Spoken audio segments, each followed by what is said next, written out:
Hey, Decathlon Gamer. Welcome back to Draft Day Sports College Basketball. This is episode number 41, and I had a really promising situation that has taken a massive nosedive on the day that we enter contact period. Now, I have just 9 players on my shortlist this season. That's it for recruiting.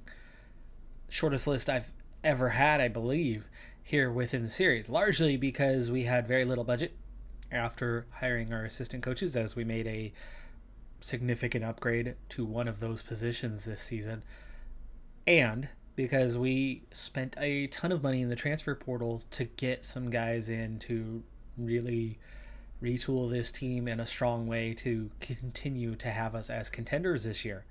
So with a limited budget, I picked 9 players. And from the early part of summer till now in early September, I spent my time going through and evaluating each and breaking in from the zero interest into that cool range. And I succeeded on 8 out of 9. There are a couple players on that list, as these are the 9 best between Oregon and Washington combined. There was that limitation, right? Those better players tend to want to go to the more prestigious programs as opposed to staying home and having, something close to home being what matters to them. That's typical as to what you see in real life, and it is very typical to what you see in this game. My favorite candidate, and I have 7 scholarships for next season with 5 scholarships. Is it 5? 6. There it is. There's the magic number. I have 6 scholarships for next season and a list of 9. So that was giving me a really good head start on being able to get scholarship offers out there to help generate that buzz to some of these guys. Well, anyway, there's a pretty good set of candidates here with, 5 guys in the top 100. Only one of the 9 has slipped down the rankings a little bit from the beginning of summer, with Wes Bogans falling out of the top 500 now at 602, from going from 3 stars down to 2. But other than him, everybody else has held firm, doing great. A couple JC guys, everybody else is there. Everybody has a decent amount of quality. A few of them have very good quality. Well, anyway, my favorite target was Winkfield, Richard Winkfield. And as you can see, he has committed. In fact, both of these players just committed this week before there's ever even been an allowable visit. This is the earliest I've ever seen anyone commit to a program. They haven't even had a visit. 0 visits. And they have already committed to a couple programs. Now, the reason why I liked Winkfield so much was not that he was better than Chris Hayes, because Chris Hayes at A+ and 21 in the nation is fantastic.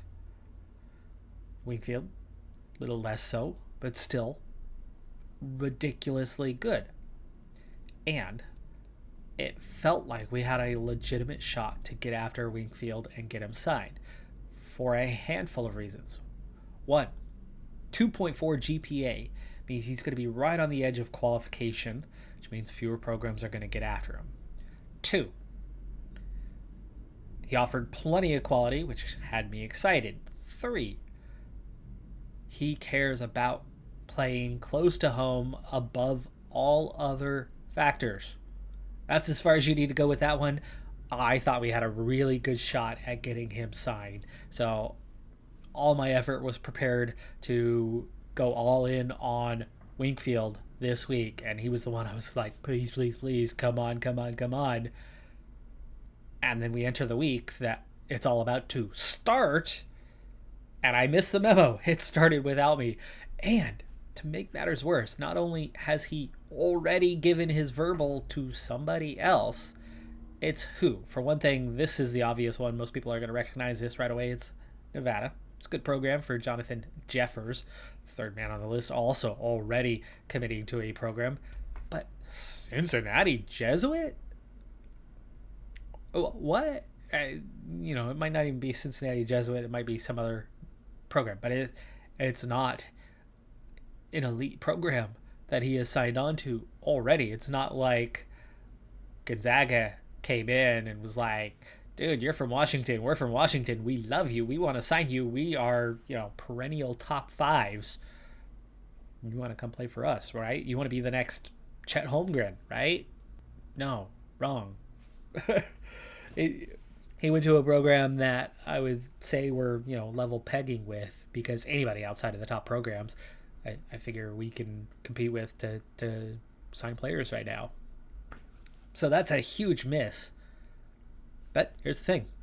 I now have 7 on my list. I have 6 scholarships, so there's only going to be 1 vacancy left. Babel is the one guy who actually Babel was at 2-star range, which is why I actually hadn't even worked on Babel as of yet. They just did a reevaluation of rankings, and he bumped up the list a bit. He was like 440 just a couple weeks ago on the list. But anyway, outside of Babel, thanks to him not having interest and actually being the weakest defender on the list, or one of the weakest defenders. I think Matt Jenkins was also, Matt Jenkins is the only one worse than him. Nobody's terrible, at least on defense, and there's definitely some quality. So let's go ahead and get after it. Of course, we can visit 4 guys this week. We have the money to do so, and we'll go after, those top 3 available, and then I'll need to make the decision, but I would imagine I'm probably going to go with a Kasim for one of a few reasons. One, he's Oregon, so it's going to be a little bit cheaper, a little bit more affordable to go after. And 2, he's not the defensive problems that Jenkins offers. 3, Bogans is quite a bit lower down. And 4, Babel, not so interested at this point. Therefore, we will bypass Babel and go for Akasim as the 4th man. Scholarship offers need to get out to these 2 in the meantime, and then we'll proceed to next week. So Akasim, parents weren't impressed. Howell, visit went well. Arlene, okay, they thought it went well too, so that's 2. And Hayes out. But Arlene and Howell, we will continue on with them into the next week. That's good. Nobody signed. No more surprises there. So with the failure of the other 2, it just doesn't seem like we're likely going anywhere. When you break down Chris Hayes, I can see why he doesn't care. Playing time, not a big deal. Location, not a big deal. I actually tried recruiting playing time for him and not location, because you could see just how bad it was. He's one that is destined for a big time program, and we're just not going to make his list whatsoever. So moving on from Hayes, we have 4 candidates at the moment to get after. Babel is the only one that we haven't tried yet, and you never know, we very well could find some success with him. Things looking good with Howell at the moment. If he's the only one we get, fine by me, because he is a top 100 recruit. Arlene likes us. It'd be really nice if we can get the both of them. It'd be nice to get the 2 wings sorted through recruitment, and both pretty solid players. Budget's already almost used up, though, by this point, so we're going to have to be pretty choosy. We might have to, depending on what happens with these 2, we might have to focus entirely on those 2 guys, trying to get them signed after this week, especially when they're both from Washington. Costs us quite a bit more. You can see it's $700 just to visit one of these guys. Schedule for this season is looking challenging for, a few reasons. One, not too many home games on that list. Not too many at all. 2, road game at Ohio State, ranked number 11 preseason. That's going to be a tough one. 3, NIT tournament. We are in the 2nd tier NIT preseason tournament, so it's our first invite to a tournament. That's coming off of our success from last season. Our rankings, our efficiency ratings really show that we did belong getting fairly deep in the tournament. Maybe not as deep as we actually got, but those last couple of rounds had more to do with who the opponents were than it was who we were. Those first couple of rounds and getting through those, our efficiency ratings were there. We are a team way above the conference level that we compete in, and you get that in real life. I mean, I know some of you know this, but what conference does Gonzaga even play in? They go out and dominate that local native competition in conference every year. Some teams are just well above that level that they are a part of. By the way, with all this conference realignment chatter after USC and UCLA ditching the Pac-12 and heading for the Big Ten, I've wondered one little piece, because so much of the conversation begins and seems to end around college football, which, yes, is a huge moneymaker. Huge moneymaker. But college basketball isn't that far behind in terms of being a moneymaker and having influence on what goes on. Now, the fall off after that is significant. But the rumors are that the Pac-12, or Pac-10 as it currently stands, is actively exploring options, but the rumor is that the main prospect, the most likely outcome, is recruitment, replacing those two programs. And rumor has it, of course, with the bigger discussions around super conferences and getting to 16, that magic number. Well, we're at 10 right now. I say that as an alumnus of University of Oregon. We're looking at adding up to 6 teams. I would think that's the smartest way to go, because you are in no way, no how going to replace USC and UCLA like for like on the West Coast. USC has sucked in most sports for the last almost decade, basically ever since the Reggie Bush fiasco, national championship fiasco. They have fallen off, and they keep trying to claim to be bigger, and every year, based on recruiting, they're like, oh, they're back, they're in the top 10, and then at the end of the season, they're barely in the top 25. UCLA, likewise. Now, they still win a ton of championships in other sports, but in football, both of those programs have really struggled very mightily for the last 10 years, and has been the main reason why the Pac-12 has gone from the second biggest conference in terms of competitiveness to a fairly distant third, or even arguably fourth, as the ACC has done a little bit more lately, or at least on the college football front. Maybe not so much in some of the other sports, especially when you start including other sports, softball, volleyball, where Pac-12 is always in it. Track and field, where Oregon just absolutely dominates with only, really like 2 other competitive programs that generally get close to where they're at. That being said, I think 2's not enough, right? You're going to need 6 to make waves, to be the first super conference. You have to make that push. You have to make that elevation to the next level. You have to be the first one to commit to paying the athletes an actual wage, and not just the what do you call them? NFIs? The garbage the garbage way of paying the athletes, but the legitimate, straight up athletes being paid, right? You make waves like that, and then you elevate yourself. You get yourself almost up to where those top 2 conferences are right now, and you restore your legitimacy. 6 programs. So hear me out on this one.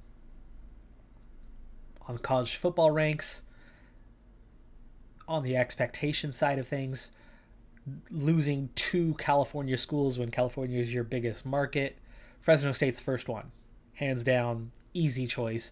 Fresno State already came out very vocally on their own social media platforms and stated, hey, we're here. Hi, Pac-12? Huh?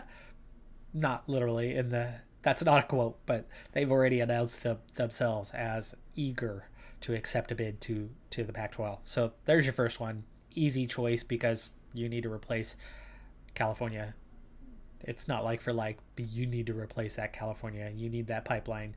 You need that market. So first choice, easy. Second choice needs to be another California school. So San Diego, San Jose, the University of California network runs deep. There are numerous options. None of them are going to be as big, but there's numerous options out there. Plenty to evaluate to choose a second or even third California program. I think 2 would be kind of the sweet spot on that one, though. 2 out, 2 in. Keep 4 in state, and you keep your grip on the state. USC and UCLA, I think, are going to find it a little more difficult than they think because they are geographically distanced from the conference that they're now going to be a part of, and there's going to be some backlash to them moving, but they're going to be bringing in plenty of money. But anyway, Boise State, easy choice for a third candidate, as they are the biggest program east of the Cascades that is not in a major conference and falls anywhere close geographically. Beyond that, who do you bring in? There's plenty of candidates that are being discussed. Colorado State, UNLV, Nevada. They're strong candidates. Hawaii feels like a stretch, but maybe. But what about Gonzaga? Right? They might not have the football side of things, but they certainly have the basketball side. I wouldn't be, if they really did go for 16, I wouldn't be that surprised by Gonzaga being the other one kind of coming over. The only issue with that one is you are so close geographically to Washington State, and then you're playing into Pullman, Spokane, right there, neck and neck, really close to each other, stumbling over each other's feet. Still, it wouldn't totally surprise me because a huge program like Gonzaga stepping up to the Pac-16 would certainly do well in terms of basketball. That they're still a dominant program, and that would really help the conference, and it would help their visibility around the nation. It certainly would. 3 decisions on the 6 scholarships. Jenkins going to Oregon. Arlene going to San Diego. We were just talking about Chris Hayes going to BYU. I thought BYU would have been a candidate. I didn't realize that they were one of the 4 programs that the Big 12 had swept up in their difficult time over the last year. Doesn't like us. Jenkins doesn't matter. Howell, another good visit. I think Howell's looking like our one guy since Arlene. Yeah, he liked us, but he's out. So this is what Howell brings to the table. B- overall, B- on defense, fairly athletic, good shot, very good scoring. This guy could be a leading scorer for us. Ball handling and passing is decent enough for a small forward, especially when we're coming out of the smaller conferences. Not going to do much in terms of rebounding. Not as worried about shot blocking and stealing. Those are bonuses. We have climbed, but we've only climbed to 5th. I think we are going to need to go all in on him, but I'm still worried if we're only up to 5th at this stage that it could be difficult. Junior college transfer, which means he is going to already be developed. This is not going to be a potential kind of thing. This is ready to play. Ready to come in and start for you. 16 points in junior college. Just 4 rebounds a game. Not great, but small forward, Numbers aren't terrible. But yeah, I think this is a guy that can come in and score 14 to 16 points for us. Let's hope we can get him. And with just $2,500 left in terms of budget, we still have contact going on here, of course. And, we're going to use $700 of that to continue to pitch Howell. I'm not sure I want to get after these other guys. Babel, didn't like Babel much to begin with. Maybe, I don't know, it's only $125. Maybe we give Babel a shot. Let's just see what happens. But the others, I'm going to move on from those guys. Exum didn't like us. Bogans didn't like us. I don't see that suddenly changing. So at this point, honestly, I think we're just kind of all in on Howell, especially with that limited budget. Let's hope we at least get him. I mean, we don't want to come out of this with 0. We have 6 scholarships. I'd like to get one of them locked in out of standard recruiting. So Babel didn't like me, so we're down to just Howell. Howell didn't appreciate the visit this time. Remember, we still have a low recruiting ranking overall. It's only, 39? He might be happy with the message we're trying to send, but I'm not always effective at this stage, making it that much harder to get recruiting done. I think that really hurt our chances, but let's hope we have one more contact week here. Let's hope we can get a little more out of it. We're already down under 1,000 in terms of budget, though. So if this is not successful this week, if we don't jump up the list because we actually slipped a spot, we're down to 6th on his list. I have a feeling we're going to miss out on him and have nobody and have to get everything out of the transfer portal, which isn't the end of the world. We do a fairly good job. It was another good visit, so we're back in the good graces of Howell. We had 3 out of 4 visits were good, but that's the end of the contact period. We're still just warm with Howell. It bumped us up to 4th. But yeah, that negative, that drop hurt. Otherwise, we'd be right around 2nd and have a pretty good chance at citing him, I would think. From 4th, I don't know, especially when we then go into, what sort of budget's left. It's under 1,000 for the rest of the year. That definitely means all in on Howell, though, with what's left of that budget, 100% him or nobody.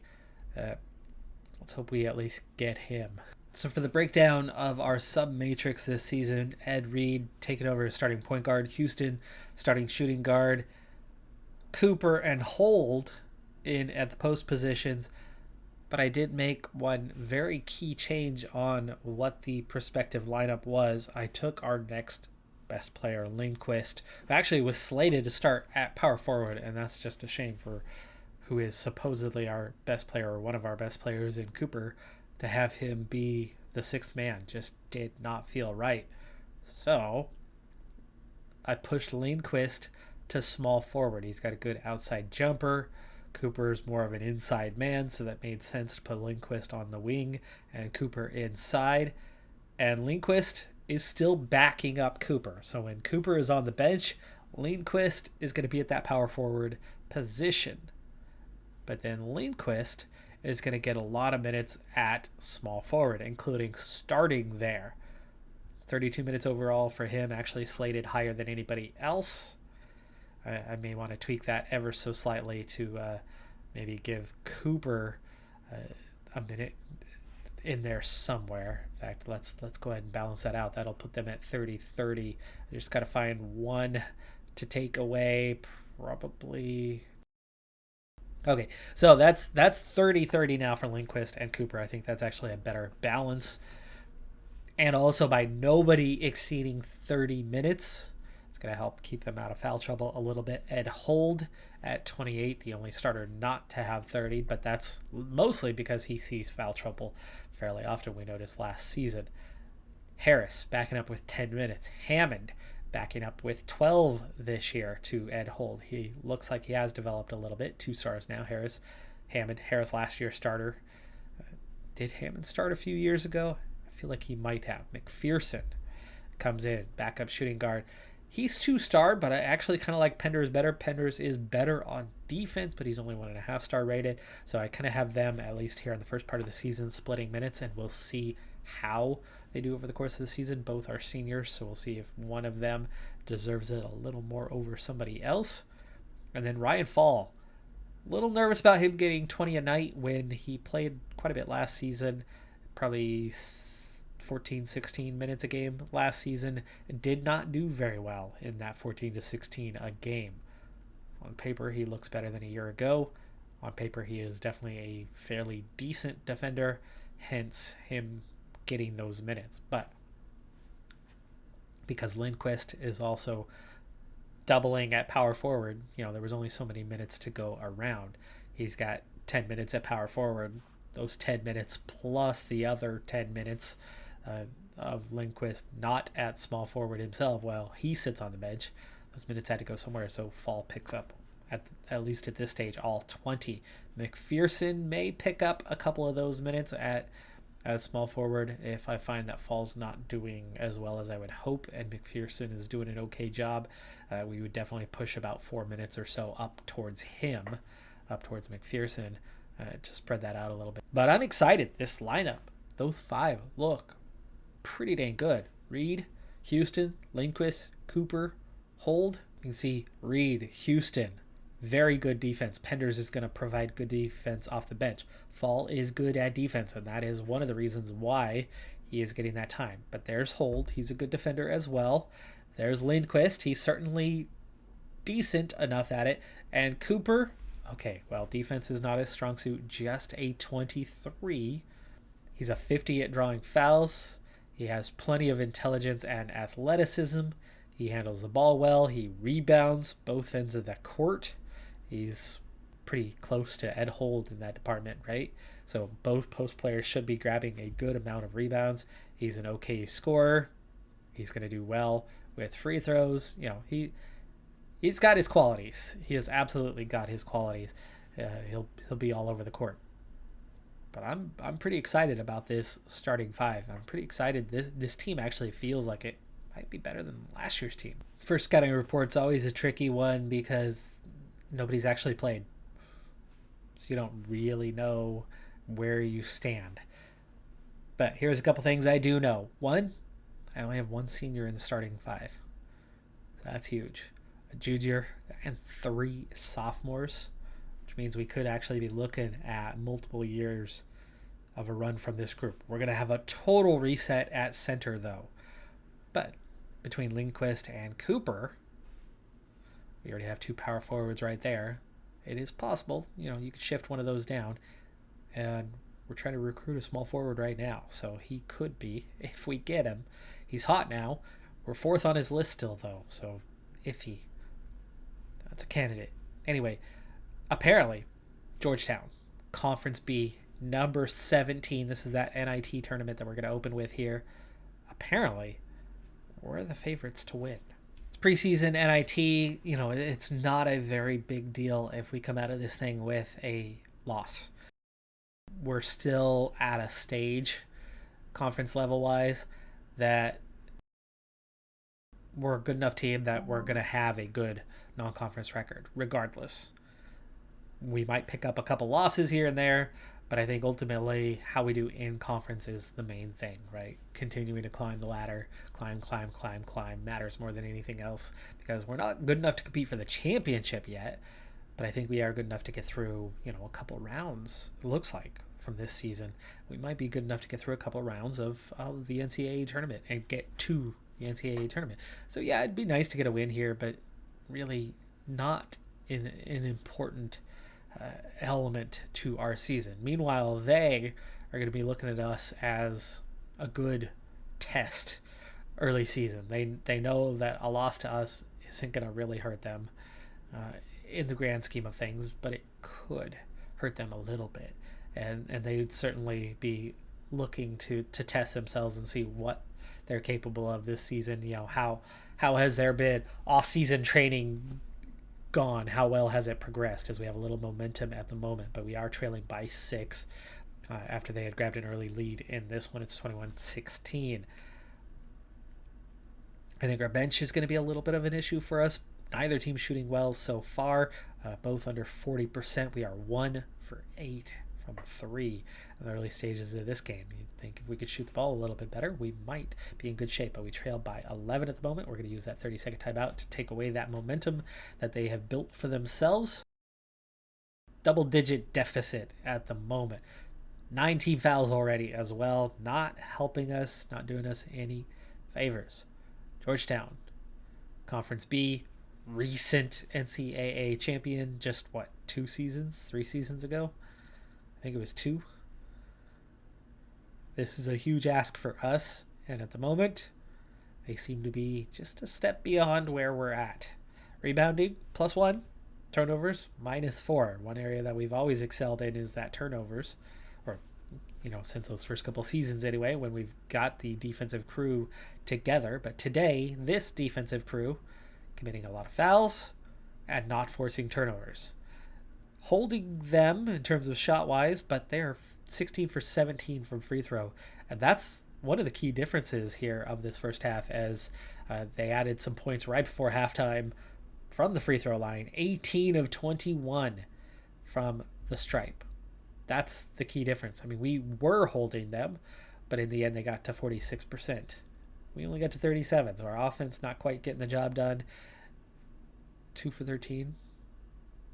No wonder we are trailing.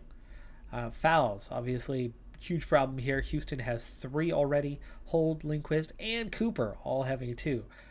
Unable to defend their post players. Lindquist just 1 for 7 in his first appearance for the team. Not looking so good. So it might be a difficult outing here to start the season. But again, not something that I'm overly concerned by, because